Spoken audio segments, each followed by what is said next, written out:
A little whisper in your ear or a huge crash down to earth, a lesson in love is life's way of nudging you in a new direction. Welcome to the Lessons in Love podcast with me, Carly Ann. I'm a self-esteem and relationship coach, and I wholeheartedly believe I am here to help you break through the very relationship struggles that so many of us face. Through my own personal experiences and other people's inspiring lessons, I am showing you that we can change and we can break free from toxic patterns in love. Inside this podcast, you are going to hear what has shaped successful love stories and healed heartbreak. I want you to know you are not alone, you are not crazy, you are not too much. This space is for the woman who is done with believing she needs someone else to be whole, the one who has had enough of not feeling enough, who is not willing to let her past steal any more of her future, who is waving goodbye to a fantasy relationship and hello to the healthy, extraordinary love she deserves. This is where you learn how to become the most secure and irreplaceable version of yourself. Hello, welcome to Lessons in Love, where today you're going to be listening to two single dating coaches talk to you about some really, really good, juicy topics that I think we all need to hear. So Ali is a positive, practical dating coach who's built social media channels with over 180,000 followers. She conducts one-to-one coaching as well as group seminars. Ali believes that finding love should be the same as any other major goal. We can't expect it to fall into our laps, nor can we expect the same approach to work for everyone. Using actionable, targeted strategies, Ali will help you define what you're looking for and then go and get it. Find her on TikTok and Instagram, Findingmrheight, or online, www.findingmrheight.com. So in this episode, we talk about meeting someone online versus in real life. I know this is a conversation that comes up a lot. We all have our own preferences, but I absolutely love our take on this. What to do when you get those feelings of giving up on love and it just all becomes a bit too much so that you can take care of your happiness on this journey. We talk about anxiety in the early stages of dating. Is it too needy to show you care? We talk about ghosting and blocking, because how can you talk about dating without it? And much, much more. So let me know when you are listening. Let me know your key takeaways, your golden nuggets. Find me on Instagram at carly.ann_. Come over, tell me what you're taking away from Lessons in Love, because I love to hear it. Hello, Ali. Hi. I know I've just said this, but thank you so much for being here. No problem at all. I'm excited to chat. I'm glad we were able to work out a time that worked for both of our time zones. Yeah, absolutely. How are you? How are you doing? I'm good. I'm in the middle of my workday, so don't tell my boss. I also just watched the first episode of the new season of Married at First Sight, which is, I don't know if you're familiar with the show. I'm obsessed. And the first episode, like the weddings are just full of like hope and optimism. And so that's the mindset that I have coming into this chat. Yes. Do you know, I have to be honest that I haven't got into it. I don't know how. There's a time it was 100% my thing. So I don't know how, but I can tell you that my chat group is always full of it. It's so good. I'm obsessed with it. And like later it gets good because there's drama because, total strangers are marrying at first sight. Is it the Australian one? No, That's there what isn't. I'm watching yeah. the American one, yeah, which is Yeah. on like season 13 or something like Oh, that. It's crazy. wow. Yeah. Yeah, because we have one as well. We do have one. Oh, I didn't Yeah. know that. Yeah, I think so anyway. Yeah, amazing. So yeah, thank you for being here. I am going to tell you the reason I asked you to come on. So I always ask people to come on my podcast that I just find really inspiring. Like, I love your work. I love what you're doing. Yeah. But the thing, especially that I love about yourself is, I don't know if this is true, but it feels like there's no second takes. It's just like, this is what I'm saying. This is it. This is what I think. And I kind of envy it, really. Yeah, there are very few second take. Like, I would say the only time I have a second take is if I like literally stumble upon my words, which honestly happens a lot. So I guess I should say there are many second takes, but only because I'll be in the middle of a sentence and then be like, bleh, bleh. Like, wait, I can't post that. Yeah, I honestly, like, that just comes across so well. I haven't even told people what you do yet, but there was something in particular that somebody said to you recently. I think it was like a question about, are you going to give up on love, or do you ever think it's not going to happen? And you said, Hmm. I don't worry about it. It's not that I don't think about it, but I'm doing everything that I can. And I was just like, I love that. How, like, that's just Yeah. real, isn't it? That's what it is. Absolutely. People ask me that all the time. How do you not so I'm a dating coach and people ask me that all the time. How do you not give up on love? Because I'm a single dating coach. Do you ever get discouraged? Do all of this stuff? And of course I have moments when I get discouraged or moments when I feel a little sad, but I don't worry about it in the broader sense, I guess. I think about it, but I don't worry about it because I think a lot of anxiety comes from the fear of the unknown, like not knowing what's going to happen, not knowing if you're going to achieve that goal of finding a long term partner, if that's your goal, as it is mine. But I get a lot of comfort in knowing that I'm doing everything I can. That's it, isn't it? So, yeah, okay, I should get you to introduce yourself, shouldn't I? So I think it's because we do quite similar work. And the other thing, the reason I know that so this podcast is particularly around kind of like anxious attachment, fear of abandonment, insecurity. I'm sure Hmm. that you experience, not personally, well, I don't know, but certainly people that I'm sure that you work with. And we do like quite similar work. And I think that's why I just, yeah, gone straight into it. So, yeah, tell us about what you do. Yeah, so I'm Allie, better known probably as Finding Mr. Height. I originally started, I'm a dating coach now, but my account originally started as just a blog of my dating life. And I was getting a lot of advice inquiries on Instagram of, friends of friends that wanted advice. And I started to realize that there were legs to this and that my experiences and a lot of the research and reading that I've done about the dating space and work on myself because I do experience those things that you just mentioned. I tend toward anxious attachment and I have had a lot of anxiety in my dating life that I've worked through in therapy. Shout out to therapy.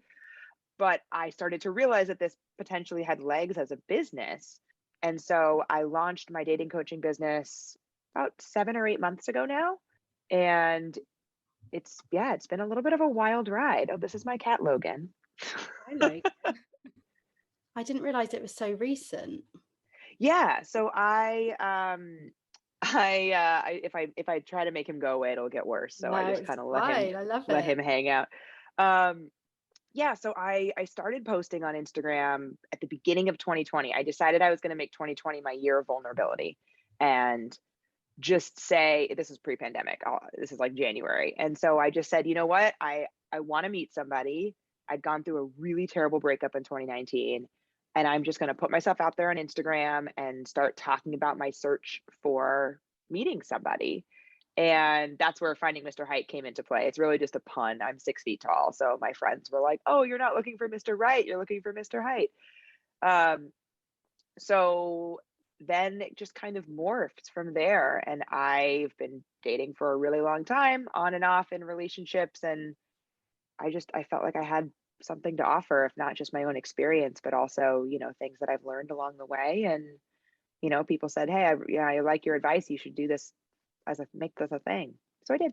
That is incredible. Like, I thought you had been doing this for years. Like, that's Hmm. how great, like, what you do is and how you come across. Oh, Not that, thank like, you. people who've been doing it 6 months are great, but you know what I mean? Like, that is so impressive. Like, good for you.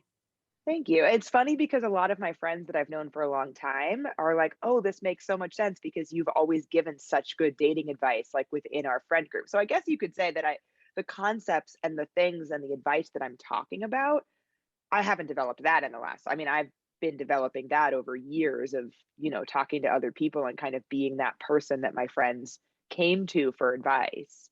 That's part of the bit that I envy actually when I watch you. It's when I watch you, it's weird, isn't it? The world we live in is how open you are about now. Like you said something, you play a sport, don't you? And there was some like cute guy or something recently, and Yeah, you well, just I put played. that on your story, and I was like, that's so current. Like I don't do like current stuff too much, but maybe I don't know, maybe I should.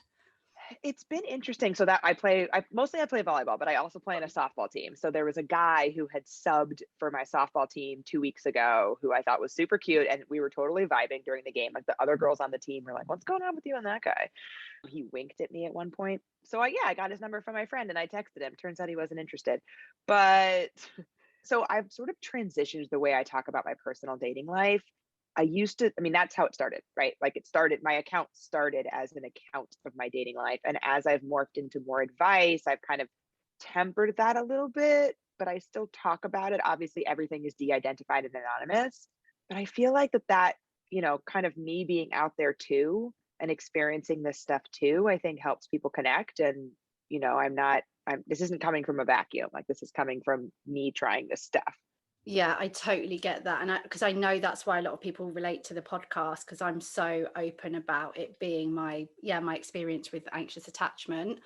Yeah, that's what I was going to say. I think I was leading to that earlier actually, but I lost track, which was that because you're currently single, I know that, yeah, listeners will attract that. I have a lot of people on the podcast with like great advice and do great work. I don't think that many of them are single. So Mm. yeah, it's incredible to like, yeah, have that energy from you. I think that would be amazing. And basically, so far, what people are hearing is me get like business advice from you on how to have a better. But it's so No, I impressive. do. People will follow you. People will come and follow you just based on It's like, yeah, how just open. It's just so helpful. So helpful. Oh, thank you. Oh, yeah. And on that note, so yeah, I'm at Findingmrheight on Instagram and TikTok. TikTok is where I like really kind of took off, and then I kind of translated that into my Instagram. Okay, that makes sense. I'm not on TikTok. Well, I've got TikTok, but I'm not on it. If that makes sense. I I love TikTok. It's so fun. But yeah, so I think and I do the original iteration of this account where I was just talking about my own dating life, like that had a sort of natural end point, right? Like if I were to get into a relationship, then it would have ended. And I really like that this has legs. And people often ask me, what's going to happen to Finding Mr. Height when you start dating somebody? And my answer is nothing. Like my stories will be different, but the advice doesn't go anywhere. The account won't go anywhere. Whoever I'm dating is going to have to be okay with that. Yeah, I actually sometimes think that we have to make sure that's not a bit of an internal block as well to meeting someone. Do you know what I mean? That like what will happen to the business if I meet someone? Absolutely. And that's why I think I've positioned this to not this my business is not hinged on me being single in any way. Yeah. I think I have funnier stories maybe because of it, but I don't think that that's the core of why people follow Oh, me for the funny absolutely. stories. 100%, 100%. So tell us a bit about your love story. I know you've sort of touched on it already, but tell us a bit more. So I have been I say my love story is sort of a dating app story. I've been on dating apps since I was in high school, which I'm 34, so that was quite some time ago. I was like a beta user of dating websites at the time. Apps didn't exist. So I've always had this mindset that I wanted to find love. I've never been a good at casual dating. I've never been good at casual relationships. That's never been my thing. Not that I haven't done them, but they just haven't worked for me. And so I've always been on dating websites or dating apps or out there in the real world trying to meet somebody. And I've been off and on in relationships. I've had like 3 or 4 serious boyfriends. My longest relationship was a little under 2 years, but I haven't found my person yet, or a person that's going to work for me, because I don't like to think about soulmates as a one-to-one. I don't like that concept. But my love story has been a series of stories that have developed who I am and led to this perspective that I have now of what I'm looking for, and what I want out of a relationship and a partner, and what I'm able to offer that person as well. Mm. So there's so many things I want to ask you about. Let's start with the apps. Because Mm. again, I'm like your Instagram's biggest fan right now. The app, from what I've seen, because I'm on and off them all the time. Yeah, I don't necessarily advise people to follow how I am with the apps. I'm on and off. It helps actually, little trick. I have them on an old phone, and that Oh. really helps because it stops me deleting them. So I go back to that phone. Mm. Then I'll check. Obviously, it sometimes means I'm a bit slow with with getting back to people, but I think people kind of understand that. But yeah, it stopped me deleting them, which is good. I like Like an that. energy thing, I think. Yeah, that you got to protect your energy. And I really like dating apps. They have worked really well for me in the past. Almost all of my serious boyfriends have come from dating apps, except for one. Ah, see, that's interesting because mine never have. Interesting. Yeah, so I think that that makes a difference. Oh, so Yeah, have come from I've seen good success with it. And I think I actually feel really lucky that I live in a time where I can meet more people than I'm going to see on the street. Like, I think that it opens up a world of possibilities, literally. Which also, there are some downsides to that where, some people have okay, what's the next best thing mentality, or, what else can I find out there mentality. So I think you do have to be careful about that. But I really like that. I like that the people that I'm going on dates with are not people that I ever would have met. That's really cool. okay, that's a mindset, isn't it? It's Yeah, I think it is. do you have a bit of a system like to sort of like you say protect your energy or how many dates you go on, things like that? I don't know if I have a structure in place. I try not to be actively using more than 2 apps at a time. Okay. So I really like Bumble and Hinge. Those are my 2 favorites. I also have Tinder, but I don't really use it. I also have The League, but I don't really use it. I What's really that just use one? those 2. League. The League, I don't Oh, know the if it league. exists internationally. Try Yeah, it. it's not great. I don't recommend. So I like Bumble and Hinge. So I've selected those 2. I like Bumble even more, so I spend more time on there. And I direct my efforts in those places because those are the places where I've gotten the most return on those efforts historically. And I just kind of like check in with myself. So I'm not somebody who ever I've really never, unless I'm in a relationship, delete the apps. But I definitely go through time periods where I don't look at them very often. And I kind of like check in with myself on how I'm feeling. And if I don't want to open Bumble, I don't open Bumble. Something interesting. I think I noticed this last year. My deleting, downloading was going with my cycle. So when I Mm, was wanting to download it and get on it, like I could see it just be because I was just like, what is going on? And then it just became really clear. It's completely aligned with my cycle. that's hilarious. I haven't heard that before, but it makes sense. I mean, your Yeah. hormones are doing all sorts of weird shit. That's it. Yeah, for sure. Um, okay. Yeah, it is a mindset. And do you know, and the thing is I know so many people that have successful whatever that means, but successful relationships from the apps. Absolutely. I mean, I think you can meet a terrible person in person too. Like people always talk about like, oh, people on the apps, they're so terrible. And like those people exist in real life. They're out there.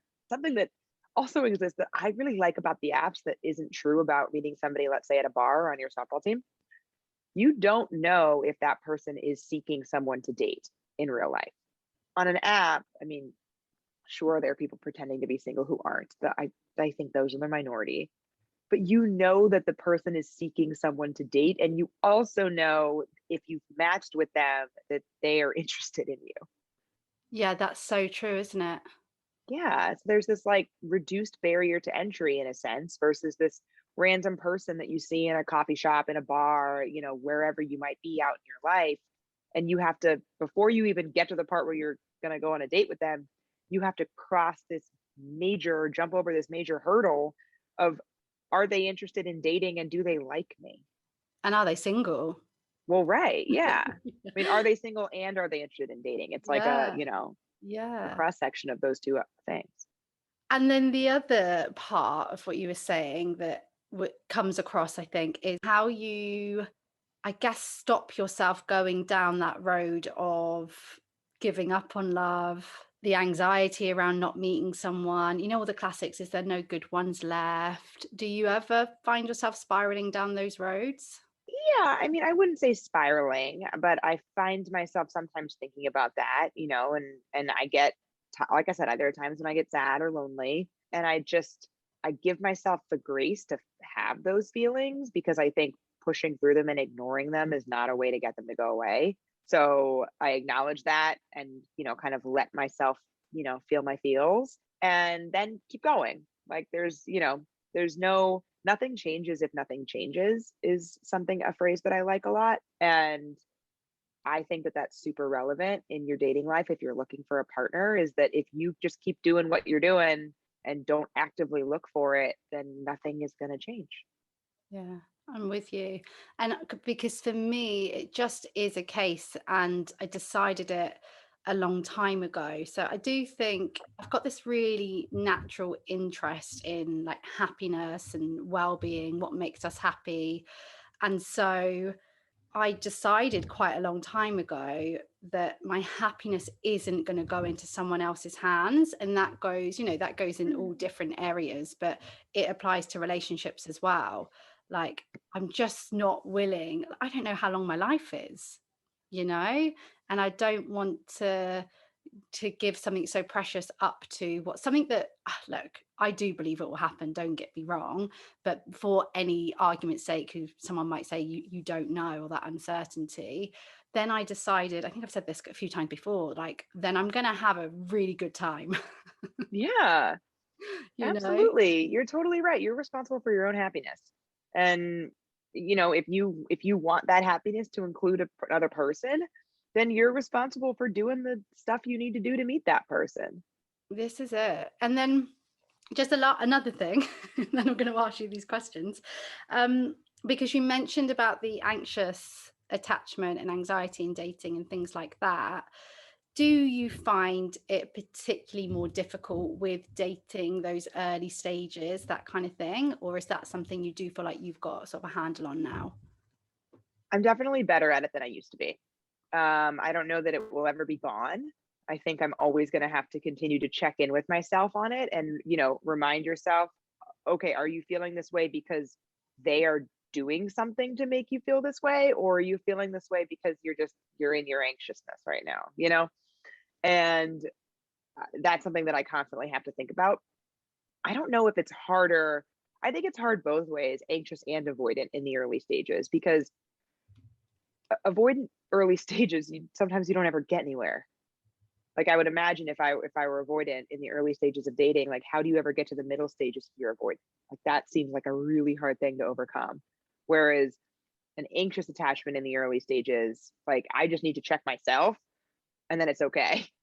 I think maybe it's the difference between from with my anxious attachment, I think I often have to stop myself from doing something, saying something, feeling something that is fueled by anxiety. I think with avoidant attachment, you often have to push yourself to do something that might make you feel uncomfortable. And that Yeah. actually, I think, is harder. Well, this is the thing, because I always say this, where primarily I talk of my anxious attachment, but it comes to secure and available people, that avoidant can absolutely come out all of a sudden. Yeah, just like being certainly in the past, unavailable for that and just finding it unattractive, how it Yeah. is, the ick and all of these things. And actually it is, like you say, having to, and it's difficult because I know that a lot of people listening to the podcast have this same kind of battle of chasing the unavailable, turn off by those that are available. And then you've got, is this person secure and I'm turned off? Or am I just really not interested in them? Yeah, and that's a hard thing to balance. I often think that. I don't say this I don't really reply this way to people because it's rude, but I often think this when I get rude comments on my TikTok videos where like I'll post a video about, somebody cancels on you last minute and I have a script. I write text scripts for people. And so I have a text script for when somebody cancels on you last minute. And it's nice. It's assuming that there's a reason and that they actually want to go out with you again, right? And people in the comments are like, don't show them you care that much. Like that's too available. Like that's, you're coming across as needy. And I'm often thinking like, your attachment style is showing. So, isn't it? It just, Because yeah, like making the assumption that somebody that you're dating also wants to date you is extremely secure. agreed. Agree. Yeah, so true. Okay, so I'm just thinking, my chair so noisy. Love. What does it mean to you? And has it changed for you over the years? Yeah, it definitely has changed. I think that it used to mean this like all consuming, passion for somebody and somebody that like becomes your best friend and your everything. And now it means something very different for me. And I think love means comfort and stability and not a lack of passion because I want that, but that's not the defining characteristic for me anymore. And I also don't expect or want my partner to be my best friend. I have a best friend. She's great. Like I don't need my partner to do that for me. And I think that that is something that I've come to realize is that no one person is going to satisfy all of your needs, nor should they. And I used to think that love meant somebody who fulfilled every need. And I now realize that that's not the case.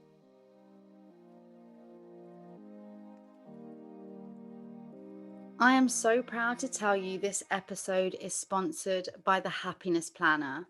This brand is one I have used personally for years. In fact, it is one of the very first journals I found when I started out on my own happiness journey. They offer a range of planners, journals, and different resources to help you on your journey of self discovery. Their mission is in helping you gain awareness of self and of others, heal from past traumas, master your thoughts, emotional and behavioral patterns, and create a life where you feel happy, whole, and fulfilled. Now, if you know me and the work that I do, you will know how aligned that is with my own vision. So you can head to their website, thehappinessplanner.co.uk, to check them out. And you can use the discount code Lessons in Love, which will give you 10% off all of their amazing products.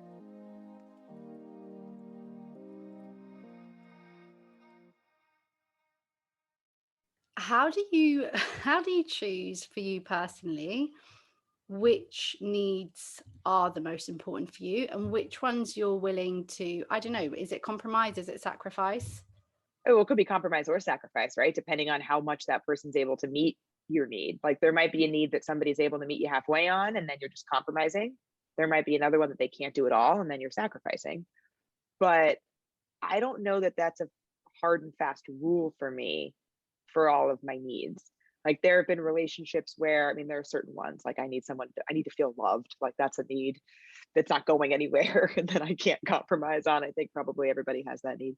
There are other needs that I think can shift depending on the relationship that I'm in, of whether or not that one is getting met and whether or not I can compromise on it or sacrifice it because other things are so great and overcompensating for it. So you won't really know until you're in it. Yeah, and I think that having this really rigid framework of exactly the things that you need and exactly the things that you won't tolerate can get you into trouble. Mm. I mean, And to an extent, there are absolutely you should have certain things that you won't tolerate and don't deviate from that. But absolutely. And it's just, isn't it? It's being able to have that conversation with someone, that you both know this need is unmet and I'm going to get that from elsewhere, and vice versa. right, so I think maybe that's the one need that I could never compromise on. There are others, but like one of the needs that I could never compromise on is the ability to talk to my partner about my needs and their ability, vice versa, to talk to me about theirs. Same. I couldn't believe, I mean, I can believe it happened, but I had the experience where I got blocked, like blocked. It was so, but there was so many things. I would love to tell you about it. It was so bizarre. My friend, and again, this would have been me in the past. And I told my friend quite Mhm. casually, and she was like, No, not on my watch." She went into like absolute detective mode because they'd kind of lied about something anyway. They'd blocked me. It Yeah. was all their stuff. I've got no doubt about that. But for me, it was just a case of what I do understand is something was going on for you. But for me, it was just, you can't have a conversation. That's essentially what happened. And that's fine for me. That's a very clear sign. So yeah, I'm sure there's a time where I would have taken it really personally and made it about me. But for me, it was just like, okay, you absolutely can't have a conversation. There's ghosting and there's blocking. Yeah, I mean, either way, Does that I, happen? Apparently it does. I couldn't believe I it. don't think I've ever been blocked. But I mean, maybe, and I just didn't know about it but I think that you're so right that you found out all that you needed to know by that person blocking you. And a lot of people will ask me, well, why did they do this? Or why did they ghost me? Or why did they break up with me? Or, and you don't need to know why. Like, the why is not important. The important thing is that they did this thing, ghosting, blocking, that you would not want your partner to do. You don't want to date somebody who would block somebody out of nowhere. You don't want to date somebody who would ghost someone. I do advocate for calling out ghosters. I have a text script for calling out somebody who's ghosted you, but it's not because you want to know why. There's no part of the script that asks why. The point is that I think we as a society have accepted ghosting as an appropriate method of breakup, even though we say we don't like it. When we don't say anything, if it happens to us, we're silently accepting it. Mm. So that's the reason why I suggest that we call out ghosters. It's like denormalizing that behavior so that people stop doing it. Yeah, that's so true, because actually this person did end up getting in contact and saying they'll be in contact and they will explain everything. I can tell you I didn't reply, but look, there was this temptation to reply, but for me it was just like, I'm not gonna educate you on this. You don't need me to educate you on this. But maybe you're right in the sense of that reply. But I don't know. There was something in this where I was just like, I can't. Please don't contact me again. Yeah, and like, everybody should, absolutely Maybe yeah. go with what they feel is going to be best, right? In these scenarios. But I just think the important piece is that it's not for closure, and it's not because of finding out why. Yes. It's about just saying to somebody, hey, what you did is not okay, and I hope that you will do better next time.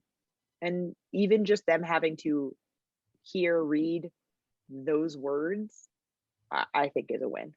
Yeah, well, maybe if they come back and give me their explanation, I'm gonna Dating Mr. Height said. Yeah. Oh, I love it. Yeah, it's so interesting anyway. But I sometimes think, again, sort of like, sorry, going back to business chat, they say that we kind of get tested with what we're teaching on, and think the universe will throw at you like what you're doing. Like, that really seems to happen. And sometimes now, like, and it's probably just like helps me get through it, is I just think, yeah, well, now if anyone ever comes to me and they've been blocked, I can help them. I mean, I think that's one of the things that makes me good at giving advice, is because I've been dating for a long time, and I've been off and on single during those times. So I've had a lot of different, and I've dated a lot of people. So I have a lot of experiences. If something's happened to you, I've probably experienced something similar. This is it, isn't it? Yeah. Yeah. And interestingly, because I obviously spoke to my therapist about it, and it kind of transpired that it's kind of a good job he did, because there was lots of things that I was not too sure about, and I would have just carried on chatting. It just saved me time. Thanks, Absolutely. therapist. Mm-hmm. So, and I think this is particularly true, like with dating and when anxiety is involved, whether it's love, whether it's dating, or when you like someone, it can just be the most amazing feeling, but it can also be the most painful. So when it does come in and take over and throw you off, how do you navigate through that? It's such a good question. I think I have spent a lot of time trying to get to a place where it doesn't take over. Where, like, and that's the kind of love that I'm looking for, is not the all-consuming, butterflies in your stomach, and constantly like, oh my God, I like this person so much feeling. That feeling has burned me time and time again. I don't want that. So I'm trying now, as I start dating people and when I go on dates, and trying to check in with myself on what kind of feeling is this giving me? Because butterflies are anxiety, and we don't want that. But when something starts to like fully overwhelm me and take over, trying to like get myself that reality check and say, like, this is not a good feeling. We don't like this. Yeah, warning sign. Yeah. Yeah. I went through a very tumultuous relationship last year that I talked about. I've talked about it a lot on my account and on the podcast, but he goes by the Oyster. Well, he doesn't go by the Oyster. I call him the Oyster. And we did a whole episode on love bombing. a couple weeks ago on the podcast. It actually aired last week. And I talked a lot about my relationship with the oyster in 2020, which started out with this like all consuming fireworks type of feeling where like all day, every day I was consumed by it. And I thought it was this, amazing dynamite thing. And it just turned into something totally toxic. Mm. At the time, do you have that little niggle? Yes, because I mentioned this on the episode as well. The timeline was incredibly quick. We went on our first date on a Thursday, and then within the next week, we'd been on 2 or 3 more dates, and we were official by our 4th date, which happened within like a week of meeting. And then he told me he loved me a week after that. So it was extremely quick. And I found myself pre-justifying it to friends. So when I would tell them like, oh yeah, I have a new boyfriend. Oh yeah, like we said, I love you. But I know it seems fast, but like it just feels good. And I was justifying it before they even said anything. And so that, in hindsight, that tells me that I did have a little voice in the back of my head saying like, this is probably not good. Yeah. And so when it comes to, what are you like with like rejection and things? I mean, it depends on the form of rejection and how it comes, but I tend to move on from it fairly quickly, because I don't want to date someone who doesn't want to date me.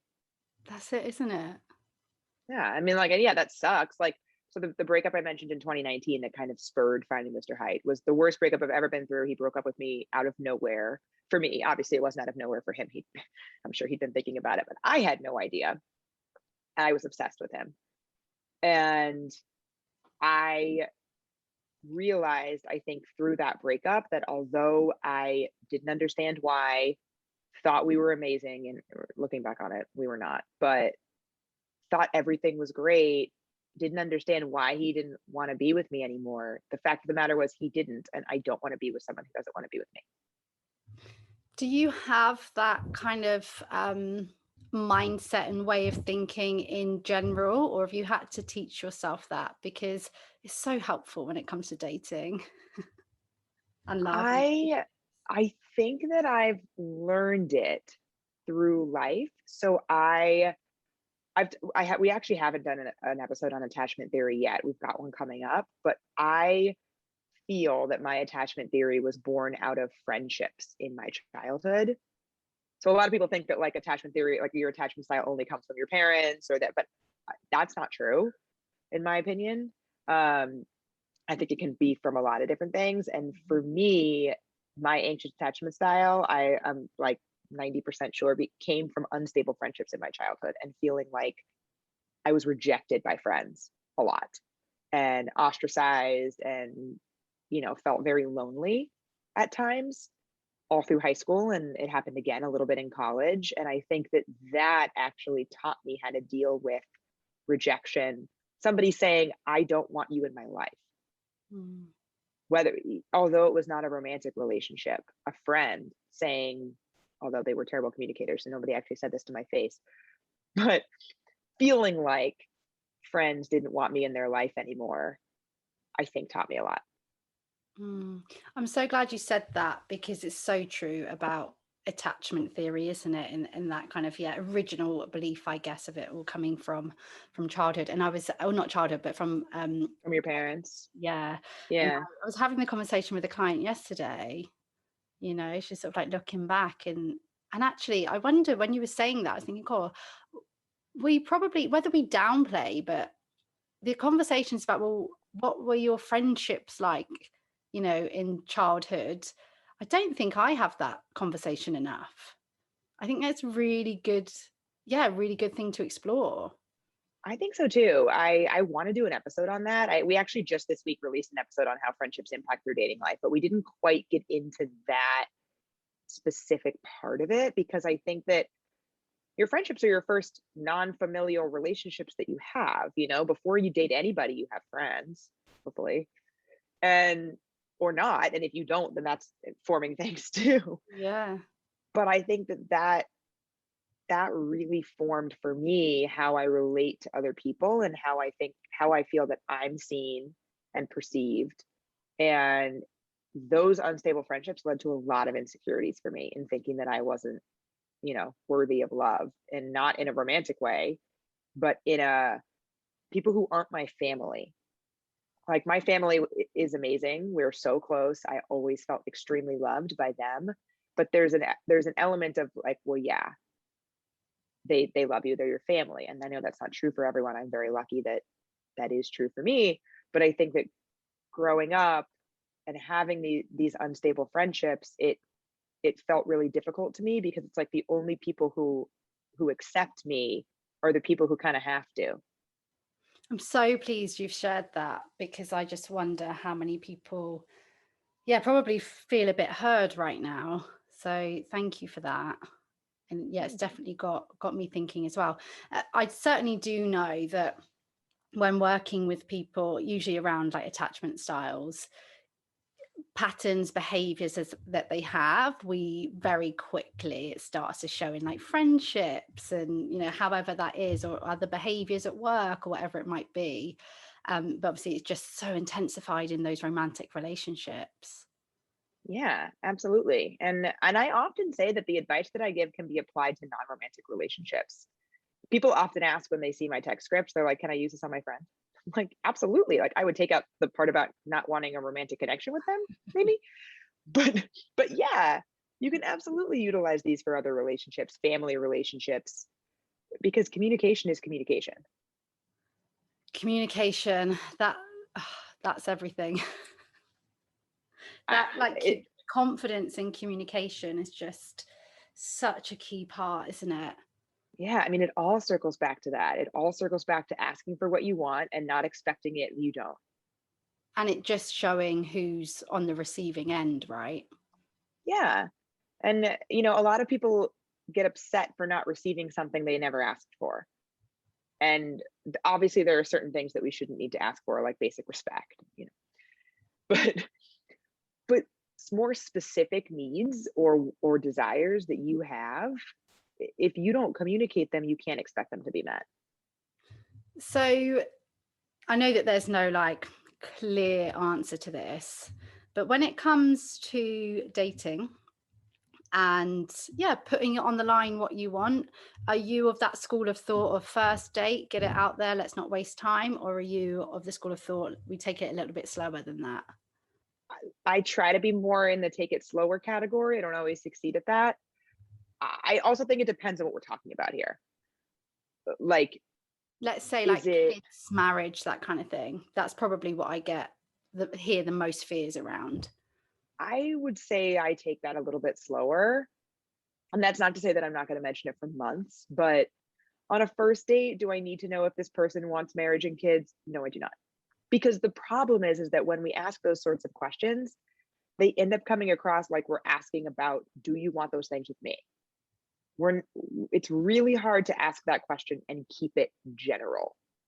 And so I actually think that the answer isn't often that helpful, because I think it is the rare person who is on a first date going to say like, no, I don't want to get married or have kids ever. Like, that's a pretty rare person that would reply that way. Kudos to that person, but I think it's rare. So I don't see the reward. I think the risk is much higher than the reward with those types of questions too early on. I'm with you. I'm with you. Yeah. And it's good just to hear that, because I know that I've listened, podcasts and things like that, but I've listened to podcasts where it's just the opposite. Get it out on the first date. And of course, there's stories where that person met someone through that.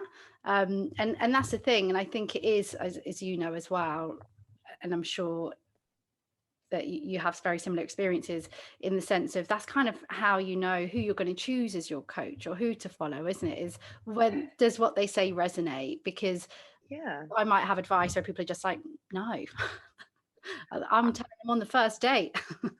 I totally agree. And I do think that there are ways that you can speak to the things that you're looking for without saying to the person, do you want marriage and kids? Like, that is a very interviewee, like, too direct, I think, question, or too specific of a question on a first date.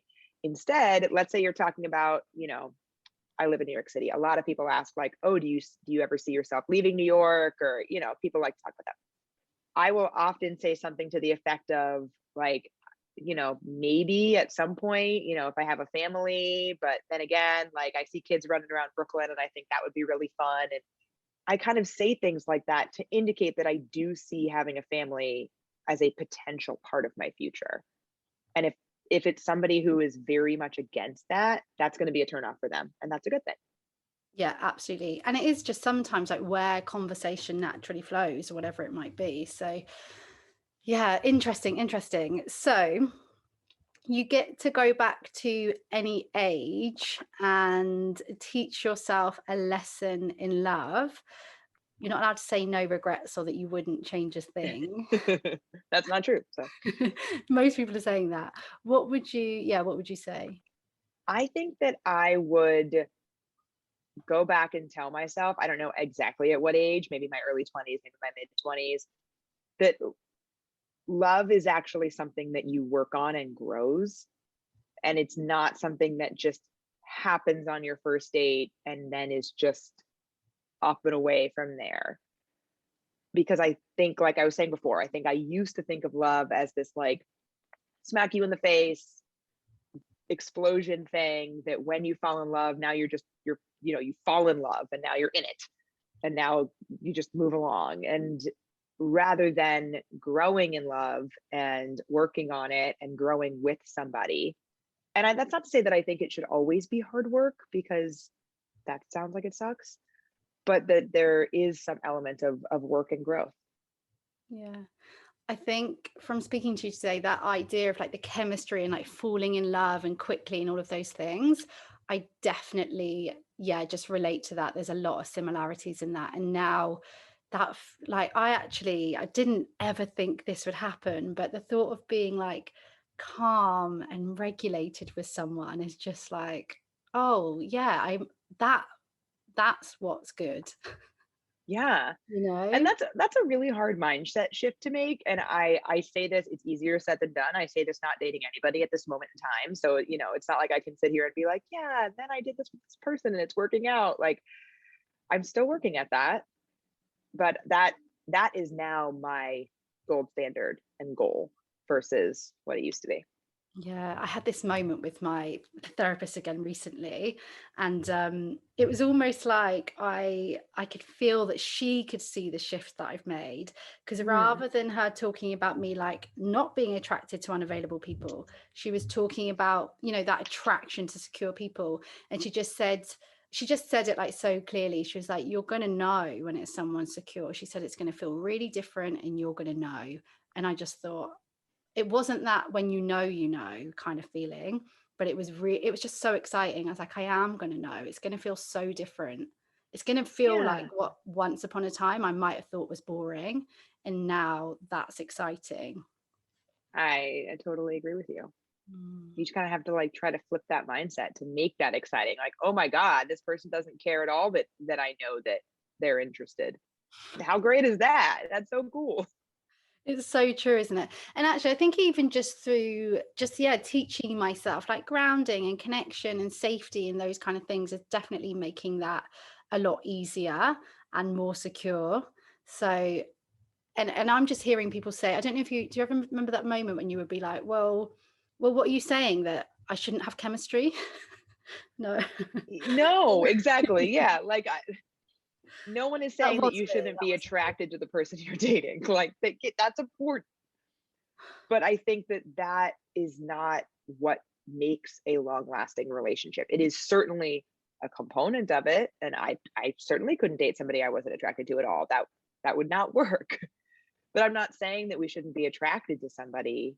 I'm saying that there are more important elements of how you grow in love than that. And a relationship that is fully based on that, initial intense attraction, that where do you go from there? Like if you start at this like amazing fireworks, the only place to go is down, So only to go back up again. Like that's what makes a roller coaster relationship like the one that I had last year, is that there's nowhere to go. So you have to go down and then you go back up and then it's amazing and then you have to go down again. And that cycle just repeats. yes. Oh, I love that. Love that. I'm definitely going to be directing people to that. Thank you so much. I could talk to you for honestly hours. I just think that from one single person to another in this crazy dating world. Like, you're so honestly really, really inspiring. And I'm really pleased that your account exists. I have directed my friends that are single to your account, and I know that they find a lot from it as well. And now, hopefully, the people that listen to this podcast will experience that same, inspiration from you. And just to say again that even in this podcast, which I knew it would be, just that authenticity, like, I don't know, it just seems so natural for you. It's great. Well, thank you. This was such an amazing conversation. I love talking about this stuff, and I think I truly don't know how it took me this long in my life to realize that like this is something that I want to talk to people about on a regular basis. And I'm really grateful that this platform has become what it has, and then I get to have conversations like this all the time. Exactly. And yeah, it's a credit to you because it seems like I can tell you have in some ways been doing it for years and years. But now it's amazing that you're, offering that service to people because it's clearly a gift. Well, So thank you. where can people find you? So I'm on TikTok and Instagram at Finding Mr. Height. Technically, I'm on Twitter, but I don't really use Twitter. And I have a website, findingmrheight.com, which is where you can find all my coaching options and our podcast, which is called Finding Mr. Height, the podcast. Just very consistent branding across the board. Amazing. Thank you so, so much. Thanks, Carly. This was so great.